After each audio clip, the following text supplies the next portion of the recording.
Est-ce que dans l'immobilier, il faut toujours des clients UP? Si un jeune veut se lancer, il commence avec 0 francs. Parce que ce qu'il faut savoir, c'est que le terrain n'est jamais loin. Oui. Mais c'est nous qui voulons habiter à côté des gens. Est-ce que tu penses qu'on peut lever un immeuble comme celui-ci et arriver à un certain niveau de somme sans être ancré spirituellement? L'immobilier, c'est quoi? Ils prennent des risques là où nous, on ne prend pas des risques. On ne prend pas les risques, oui. Le degré de ton ambition Oui. doit correspondre à la fondation que tu vas poser. Et cette fondation est uniquement spirituelle.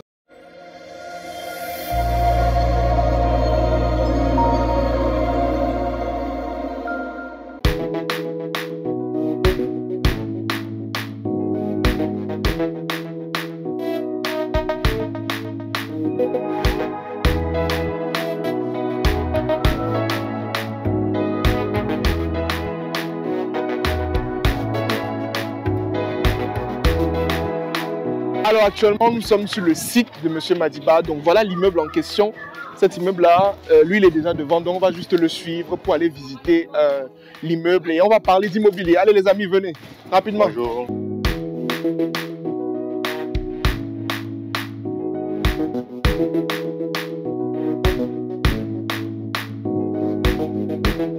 Alors, monsieur Madiba, là, on est sur votre site. Oui. Sur le site. En fait, je veux bien comprendre ce qui se passe ici. En fait, c'est quoi? C'est quoi? C'est pour les appartements? C'est pourquoi exactement? Tu sais, aujourd'hui, nous sommes au centre-ville des gens, nous sommes au quartier Aqua, voilà. quartier d'affaires. Et nous avons vu qu'il y a un problème majeur d'installation des entreprises. Ok, vous savez, dans l'ancien temps, tous les bureaux étaient vraiment très minimes. Très minime. Alors ici, nous avons pensé à mettre sur pied Planet Office, Oui. qui est dédié essentiellement aux espaces pour les entreprises, des multinationales, des banques et même les entreprises étatiques. Étatiques, Ouais. oui, qui vont venir loin en fait. Oui, d'où des espaces. Mais là, on parle d'un projet de combien là? En France, c'est pas. Oui, en France, c'est pas. Ah, j'étais le nom. J'étais le montant. C'était le montant. Après, c'est énorme. Ok, donc on va continuer sur le site rapidement. Là, nous sommes au rez-de-chaussée. Au rez-de-chaussée, d'accord. Déjà, il faut savoir que c'est R+6. R+6, d'accord. Au total, nous sommes de 4050 mètres carrés. Ok. Et en haut, vous allez constater certains espaces que nous avons aménagés. Et là, l'espace parking et réception, nous avons aussi 14 places de parking au rez-de-chaussée, prévu. Au sous-sol, nous avons tout à l'heure, on a pratiquement 28 places de parking aussi là-bas. Donc, comme vous le constatez, c'est un projet d'envergure immobilier. Parce que l'immobilier, c'est d'abord répondre à un problème. Un problème, oui. Et ça, c'est le problème de logement étatique, entreprise, multinationale, institution bancaire et consorts. Là, on parle d'un gros projet. Oui, c'est un gros projet. Pas d'un R+6 en plein Aqua. En plein Aqua. Nous sommes à 5 minutes de Bolandjo. 5 minutes de Bolandjo. 10 minutes du port autonome. C'est quand même lourd ça. Ouais. Mais moi, j'avais une question rapidement qui me passe par l'esprit comme ça. C'est de savoir, pour quelqu'un qui veut se lancer dans l'immobilier comme vous, ça veut dire qu'il veut commencer, parce que là, on voit quand même que vous êtes déjà très loin quand même. Bon, je cherche encore. Pour quelqu'un qui veut se lancer dans l'immobilier, quel est le capital de départ? Si je veux commencer là aujourd'hui dans l'immobilier, je commence avec combien? Ah bah, ce qu'il faut savoir, c'est que l'immobilier a plusieurs volets. Ok. Si un jeune veut se lancer, il commence avec 0 francs. C'est pas pour moi. Les gens qu'on fait à l'unité, on commence le business avec 0 francs. Non, avec 0 francs. Pourquoi? Parce que tu peux commencer l'immobilier en tant qu'un apporteur d'affaires. En tant qu'apporteur d'affaires. Ouais. Un apporteur d'affaires ici peut gagner des millions sans toutefois travailler. Je comprends pas, ça dit intermédiaire. Oui, apporteur d'affaires. La personne qui est au milieu. On n'aime pas souvent le terme démarcheur. Démarcheur, oui. Il y a des agents de liaison, il y a des apporteurs d'affaires. Il y a ceux qui gèrent qu'on appelle la mutualité. La mutualité, oui. Tu vois ce que je veux dire? Alors, ici, si un jeune veut se lancer dans l'immobilier, il y a plusieurs aspects. Il y a plusieurs aspects. Tu veux être quoi? Tu veux faire les immatriculations, ça veut dire donner un titre foncier au terrain. Tu veux être celui qui fait les lotissements, ça veut dire tracer des routes. Tracer les routes, oui. Tu veux être quoi? Tu veux être un promoteur de ce type-ci, c'est autre chose. Mais pour moi, pour un jeune qui se lance, il commence avec 0 francs, il crée toute une plateforme. Il se présente comme étant un apporteur d'affaires et il se rapproche de ceux qui ont déjà bâti cette chose. Et il vend son service et il trouve des clients. Il trouve des clients pour eux, il a des pourcentages qui viennent à lui. D'accord, mais attends, ça tout à l'heure tu as dit quelque chose de très intéressant. Tu as dit il faut investir plutôt d'abord dans le sol avant d'investir dans la pierre. Ben oui. Bon, là on est dans un investissement dans la pierre. Ben avant la pierre, il y a le sol. Il y a d'abord le sol. Oui. Bon, ça a été acquis à part. Si je veux investir dans le sol aujourd'hui, je suis à Douala. Là, vraiment, c'est une question que je sais que beaucoup de personnes vont vouloir savoir. Je suis à Douala. J'ai de l'argent. Et je veux acheter un terrain. Je pars dans quel quartier? Actuellement. Bon, tu as l'argent, tu as quel type d'argent? C'est ça qu'il faut savoir. Donc, disons 10 millions. 10 millions. Avec 10 millions, moi, je t'amène rapidement à Gombe ou à Lundi. À Lundi? Oui. Avec 10 millions, je t'amène à Lundi, tu as une bonne parcelle de terrain. Je t'amène vers Japoma, tu as une bonne partie de terrain. Parce que ce qu'il faut savoir, c'est que le terrain n'est jamais loin. Oui. Mais c'est nous qui voulons habiter à côté des gens. Ça, c'est fort, hein? C'est nous qui voulons habiter à côté des gens. Oui, le terrain n'est jamais loin. Oui. Parce que ceux qui ont investi ici où nous sommes, là où nous sommes aujourd'hui, c'est un investissement à très long terme. Il n'a pas eu ce terrain du jour au lendemain. Du jour au lendemain, oui. Quand même, oui. Mais il a investi, il a attendu le temps que ça a pris. Aujourd'hui, il est là. Ici, nous sommes à peine encore le mètre carré, nous sommes à 500 000 francs, 600 000 francs le mètre carré. Le mètre carré. À Bonanjo. Mais avant, ça n'a pas toujours été comme ça. Non, à l'époque, en fait, plus le temps passe, c'est ça la faute de l'immobilier. Plus le temps passe, plus la valeur grandit. Mais quand tu viens de dire ça, moi, ça m'interroge un peu vis-à-vis d'une question. Est-ce que tous les terrains prennent de la valeur avec le temps? Est-ce qu'il n'y a pas de terrains qui perdent de la valeur? Il n'y a aucun terrain qui perd la valeur. Ça n'existe pas. Le terrain prend de la valeur chaque jour. Bon, mais là, un terrain qui est marécageux. Ben, ça va, tu vas rembler le terrain. Ah, ok. Ben écoute, Denver, c'était comment? Denver. Ah bon, Denver, c'est ça, c'est une longue histoire. Denver, on appelle dans notre jargon les bilobis. Les bilobis, oui. C'est pas un quartier résidentiel. C'est remblé. En fait, il y a eu des personnes qui ont cru en ça. Et ça me rappelle justement une vidéo que tu as faite dernièrement où tu disais que, bon, là, ça va créer un peu polémique, mais tu disais quelque chose de très intéressant. Tu disais que les Bamileke au Cameroun sont ceux qui ont compris réellement ce qu'on appelle l'immobilier. Je le dis, je l'assume. Tu vois ce que je veux dire? Mais il faut comprendre que lui n'est pas Bamileke. Non, moi je le suis, je m'en fous. Je m'appelle Madiba, s'ils veulent pas venir. Tu vois ce que je veux dire? Mais ce que je dis, c'est quoi? Quand j'ai dit ça, ça vient d'une analyse que j'ai faite. Je suis un propriétaire quelqu'un d'abord de famille chez nous. Mais tous ceux qui ont pris les terrains chez nous, dans le canton Bakoko, c'est des Bamileke. Tu vois ce que je veux dire? Pourquoi? Parce que eux, l'immobilier, c'est quoi? Ils prennent des risques là où nous, on ne prend pas des risques. On ne prend pas les risques, oui. Tu prends le risque d'acheter un terrain là où c'est marécageux. C'est un risque. Parce qu'après, il faut investir pour rembler. Pour rembler encore. De la valeur à ce terrain. Ils partent acheter les terrains à PK37. À PK37, où il n'y a pas encore la vie. Où on dit c'est loin. Mais dès que la prison s'est installée, l'université a rapproché le PK17, ça a pris de la valeur. Alors, ça veut dire quoi? Ça veut dire qu'eux, ils ont ce mindset-là. Que moi, je voudrais qu'on copie. Et bon, quelqu'un a un capital d'1 million, il peut acheter le terrain. Capital d'1 million, moi, je l'amène à Missolet 3. Missolet 3? Oui, vraiment très profond. Très profond. Parce que je veux dire. Parce que il faut savoir, c'est que pourquoi est-ce que tu investis dans l'immobilier maintenant? Tu vois ce que je veux dire? Pour la rentabilité des demeures. Notre moyenne d'âge, dans les 35 ans. 35 ans. Tu vois ce que je veux dire? Si tu achètes un terrain aujourd'hui pour attendre sa valeur dans 10 ans. Ça vaut combien? Je prends des gens très simples. Très simples. Un cas de figure. Japoma. En 2001, c'était la bourse. Oui. Dès que le stade est venu. Ça a pris. Les infrastructures routières. Exactement pris encore. En 2001, on vendait le terrain là-bas pratiquement 1500, 2000 km². Aujourd'hui, ça se va à 100 000 francs. À 100 000 francs. On ne discute même pas avec toi. On ne discute pas avec toi? Bien sûr. Ok. J'avais une question rapidement. Oui. Tu vois, par exemple, là, on est en train de construire un immeuble. Comment est-ce qu'on calcule la rentabilité de cette histoire-ci? Parce que j'ai remarqué par exemple que tu construis par exemple un immeuble à des sommes astronomiques. J'ai appris en réalité qu'on ne finance plus la construction d'un immeuble réellement en fonds propres, comme avant on pouvait le faire, etc. Parce que la rentabilité est trop loin. Mais comment ça se passe donc en réalité? Bah écoute, comme je disais tout à l'heure, la banque accompagne ceux qui ont la crédibilité foncière. Foncière, d'accord. Okay, pour ce projet-ci, il faut être honnête, il y a des conventions qui ont été signées. D'accord. Ok, un immeuble comme celui-ci, R+6, le mètre carré déjà, nous allons dans les 20 000 francs le mètre carré. 20 francs. Tu vois ce que je veux dire?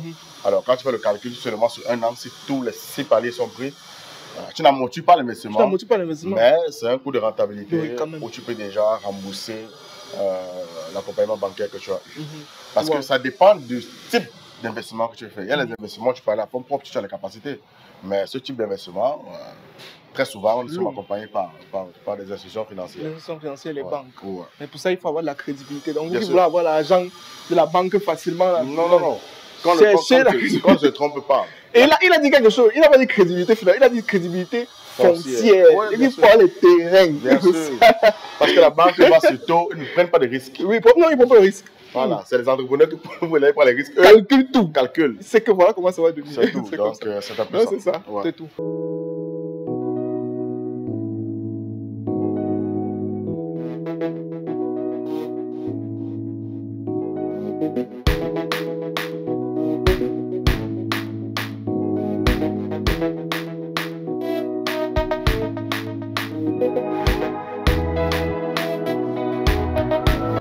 Ok, donc nous sommes au 3e niveau, comme je disais tout à l'heure.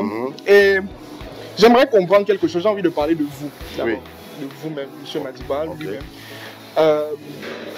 Quelle est l'une des plus, parmi les erreurs que vous avez eu à commettre sur le plan entrepreneurial jusqu'ici?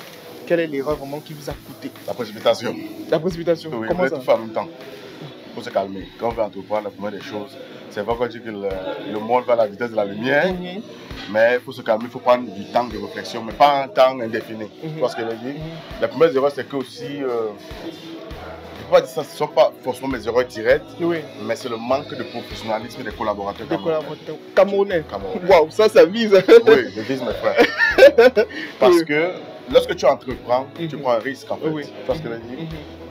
Je pourrais rester salarié. Oui. Mais mon goût de l'entrepreneuriat m'amène à travailler, à collaborer avec des gens. Avec des gens, oui. Et ces gens, ça doit comprendre aussi que collaborer, c'est payer un salaire. C'est payer un salaire. Parce que laisse-moi te dire, quand on démarre, on n'a pas d'entrée.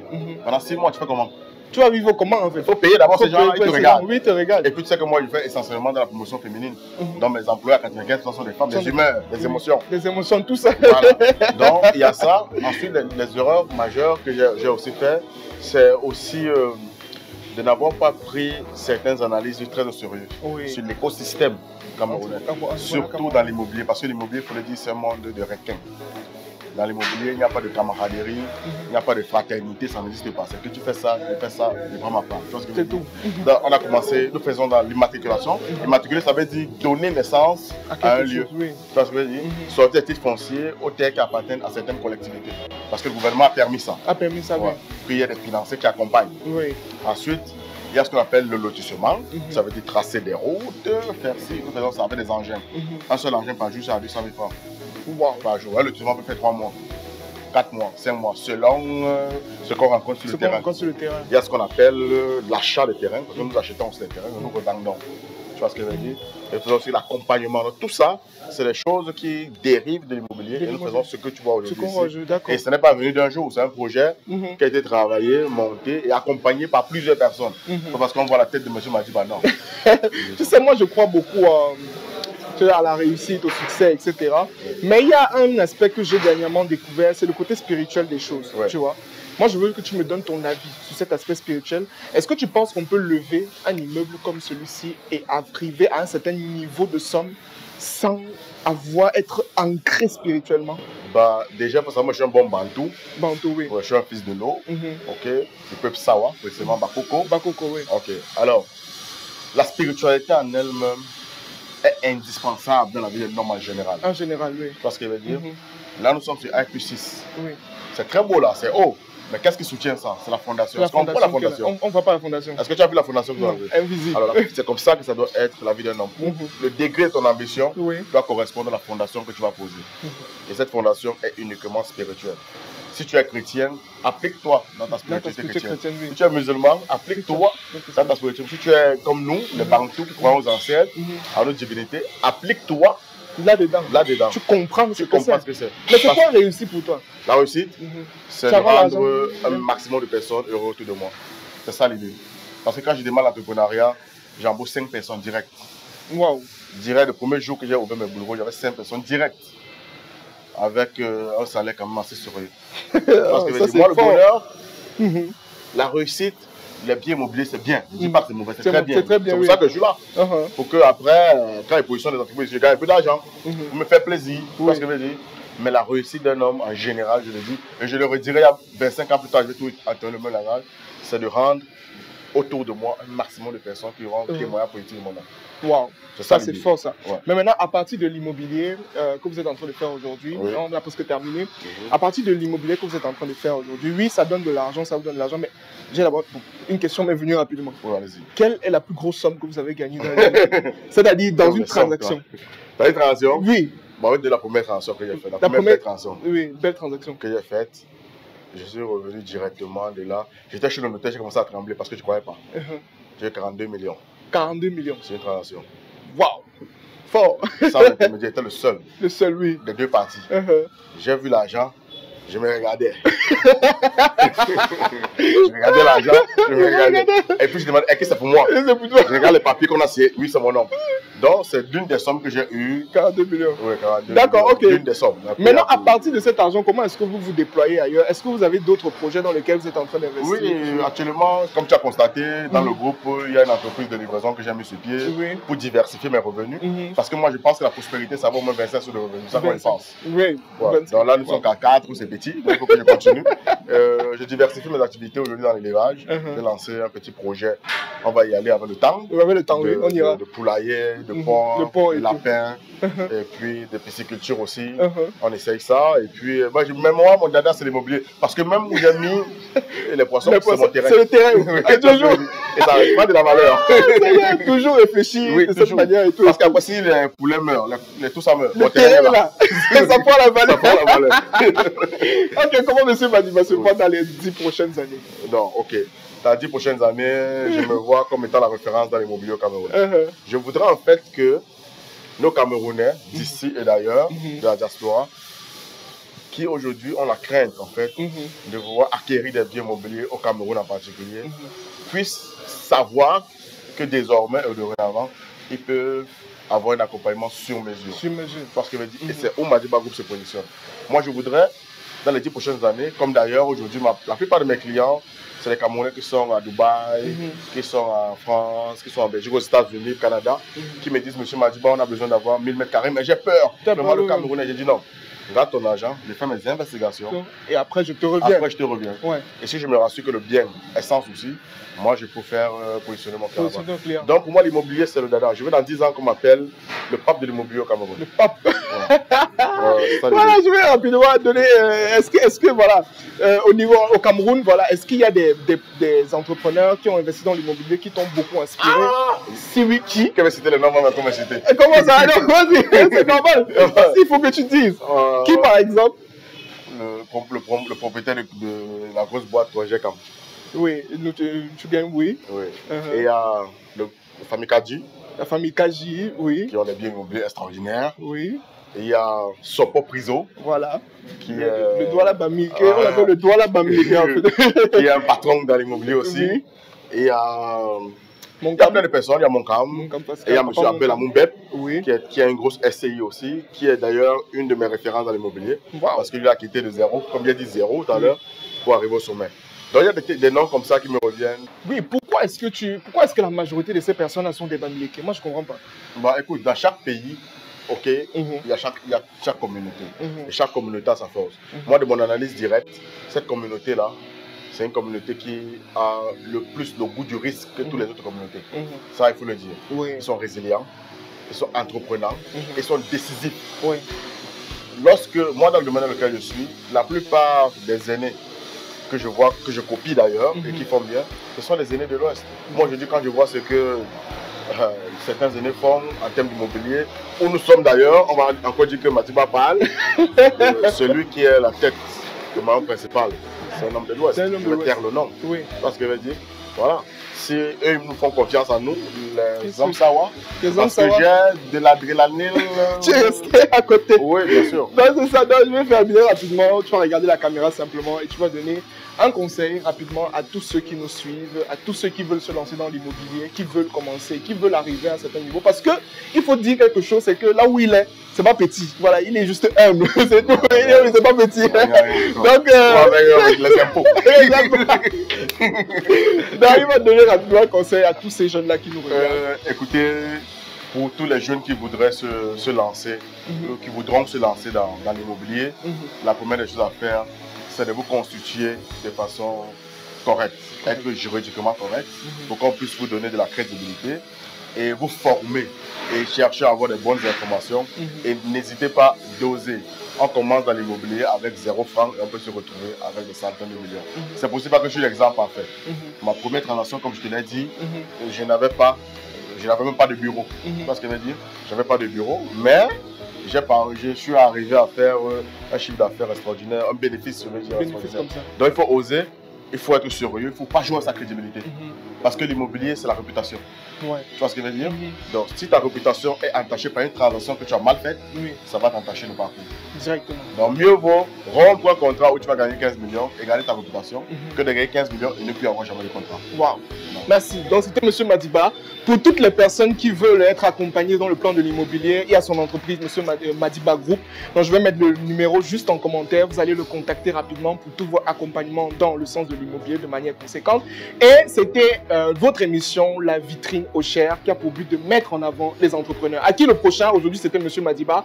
Peut-être demain, ça sera toi. Si tu es dans la ville de Douala, n'hésite pas, fais-nous signe et on viendra pour mettre ton entreprise en avant. Merci beaucoup. Merci.